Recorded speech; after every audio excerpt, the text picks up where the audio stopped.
Hello दोस्तों, आज हम फिर हाजिर हैं आपके सामने एक नए वीडियो के साथ जिसमें हम समझेंगे कैसे एस्ट्रोलॉजी ह्यूमन लाइफ के ऊपर अपना असर छोड़ने में काम करती है। इस कुंडली में आज हम बात करेंगे हमारे पहले एक प्रधानमंत्री रहे शख्स के बारे में, जिनके किस कारणों ने उन्हें प्रधानमंत्री के पद तक पहुंचाया। सबसे पहले हमें जो देखना है वो होता है हमारा षटबल में प्लैनेट की स्ट्रेंथ, यानी कि हमें अपना सबसे स्ट्रॉन्गेस्ट प्लैनेट को फाइंड आउट करना होता है। तो इस कुंडली में जब हम जाते हैं तो हम देखते हैं कि हमारा सूर्य और बुध दो बड़े ग्रह हैं जो कि स्ट्रॉन्ग होके बैठे हुए हैं।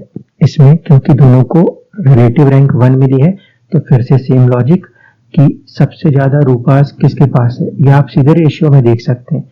रेशियो में बता रहा है कि सन जो है वो सबसे ज्यादा स्ट्रॉन्ग प्लैनेट है, उसके बाद है आपका बुध। तो इस कुंडली में हमें सूर्य और बुध पे फोकस करना है। अब मैं आता हूं इनके लगन चार्ट पे। तो इस लगन कुंडली के अंदर आप देखिए सूर्य जो है वो 10वें घर में बैठा है और साथ ही साथ बुध वो भी 10वें घर में बैठा है, 10वें घर का मालिक होके। दोनों ही स्ट्रॉन्ग प्लैनेट है। इसका मतलब है कि इनकी जो लाइफ है वो कहीं ना कहीं पर इन्हें सत्ता में लाने के लिए ही दी गई थी। इनके जिंदगी का जो मकसद था इनके सूर्य ने और इनके बुध ने जो बनाया था वो था इन्हें सत्ता के शिखर पे बिठा देना। अब इसमें हम देखें तो सूर्य जो है वो 12th हाउस का लॉर्ड है, 12वें घर का स्वामी है, जहां पे आपको 5 नंबर लिखा हुआ दिख रहा है।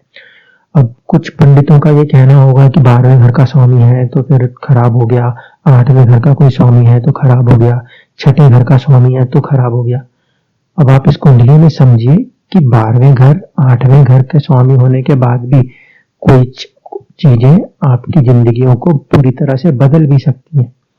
तो इस पर्टिकुलर कुंडली में हम जो देखने जा रहे हैं वो देखने जा रहे हैं किस तरह से एक दुख भाव का स्वामी भी जिंदगी को एक नई पहचान दे सकता है। चलें अब बात करें इसमें बुध ग्रह की। तो बुध इसमें लगन का स्वामी भी है और दशम का स्वामी भी है। साथ ही साथ एक बात और देखिए कि सूर्य के साथ ही यहाँ पे मंगल भी मौजूद है। मंगल जो कि 8वें घर, 1 नंबर जहाँ लिखा है वहां का स्वामी है, और तीसरा घर जहाँ 8 नंबर लिखा है उसका भी स्वामी है।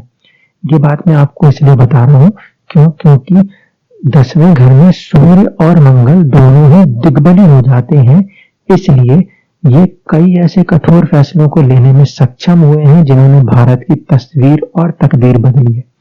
जैसे कि 1991 के आसपास का जो हमारा इकोनॉमिक रिफॉर्म है वो सबसे बोल्ड स्टेप है। उसकी वजह ये योग है जो सूर्य और मंगल का है, जिस योग ने इन्हें इस बड़े फैसले को लेने के लिए प्रेरित किया। और साथ ही साथ बुध जो कि खुद फाइनेंस के लिए जाना जाता है और गुरु जिसे कि अकाउंट्स के लिए जाना जाता है, ये दोनों ही ग्रहों का सूर्य के साथ संबंध है। गुरु जो है वो सूर्य की राशि में बैठा है और बुध जो है वो सूर्य के साथ बैठा है। इसीलिए जो इकोनॉमिक रिफॉर्म जैसा कठोर फैसला था भारत को एक आर्थिक शक्ति में बनाने के लिए, उस समय के हालातों को देखते हुए उस कठोर फैसले को ये इंसान ले पाया। अब हम चलते हैं सीधे इनके D10 के चार्ट पे, जिससे कि हम इनके प्रोफेशन को देखेंगे। प्रोफेशन के चार्ट पे अगर मैं आपको लिखा रहूंगा तो यहाँ पे आपको दिखाई देगा कि सूर्य जो है वो 6ठे घर में बैठा हुआ है, जिसे देख के कुछ लोगों का कहना होगा ये तो नीच का हो गया। दूसरी बात, फिर इस सूर्य को देख के लोग कहेंगे इसके साथ तो राहु बैठा हुआ है, ये कमजोर हो गया। तीसरी बात, राहु और मंगल को लोग एक साथ देख के आपसे कहेंगे अंगारक योग है, तो यहाँ तो ये और भी ज्यादा पीड़ित हो गया। चौथी बात, जो इस कुंडली के अंदर बुध है जिसे हमने दूसरा स्ट्रॉन्ग प्लैनेट के तौर पे देखा है वो भी नीच का देखने को मिलेगा। बावजूद उसके ये इंसान अपने लाइफ में इतनी बड़ी पोस्ट तक कैसे पहुंच गया, इस बात को हमें समझना है। तो अब मैं लेके आ रहा हूं आपको इनकी बर्थ पोजीशन जो है उसके हिसाब से। जो इनकी चार्ट में जो प्लैनेट्स बैठे हैं वो इस तरह से बैठे हैं कि सूर्य अद्रा नक्षत्र में बैठा है और अद्रा का स्वामी होता है राहु। इसका मतलब इस कुंडली में सबसे स्ट्रॉन्ग प्लैनेट सूर्य का एक रिश्ता राहु के साथ बना हुआ है। दूसरी तरफ जो प्लैनेट बुध है वो बैठा हुआ है इनके पुनर्वसु में, और पुनर्वसु का जो स्वामी होता है वो होता है गुरु। तो एक रिश्ता यहाँ पे गुरु के साथ इनके बुध का बना हुआ है और इनके सूर्य का इनके राहु के साथ बना हुआ है। तो इसलिए जब हम इनके D10 के चार्ट में जाते हैं तो हम देखते हैं कि असल में ये सूर्य और राहु दोनों आपस में एक बराबर ही हो रहे हैं। इसीलिए यहाँ पे राहु सूर्य का नुकसान नहीं करके सूर्य को मदद करेगा।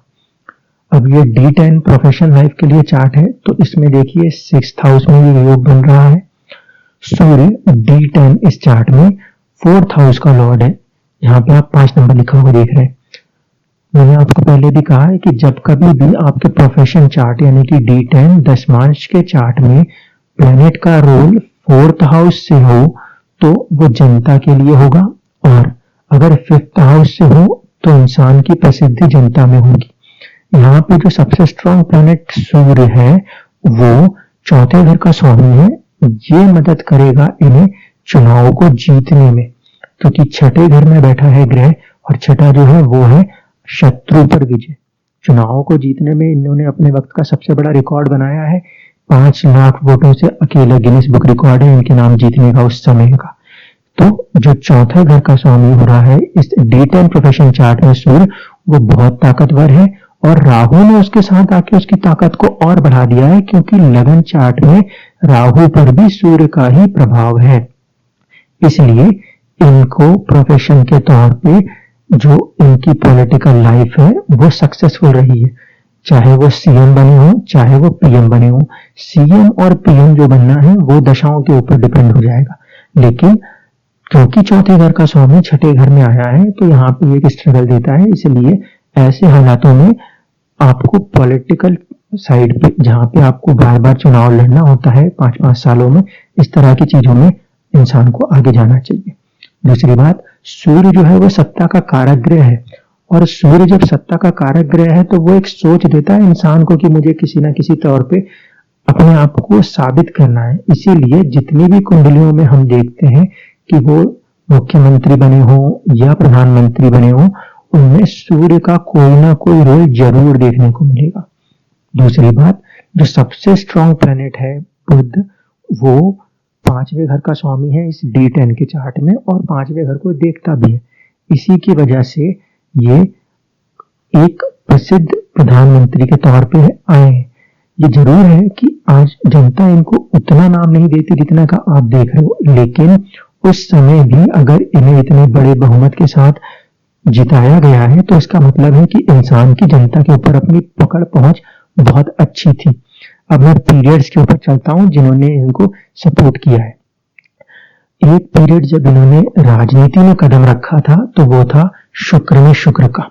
शुक्र जो है वो इनके जो D10 दशमांश का चार्ट है उसमें लॉर्ड है इस पूरे चार्ट का, स्वामी है इस पूरे चार्ट का।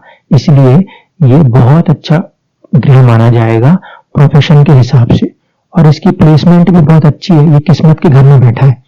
अगर आप इसको इनके लगन कुंडली में देखेंगे तो ये शुक्र जो था वो इनके भाग्य का भी स्वामी था और धन का भी स्वामी था। वो दोनों स्वामी होके वो 8वें घर में बैठा था। 8वां घर है ट्रांसफॉर्मेशन का।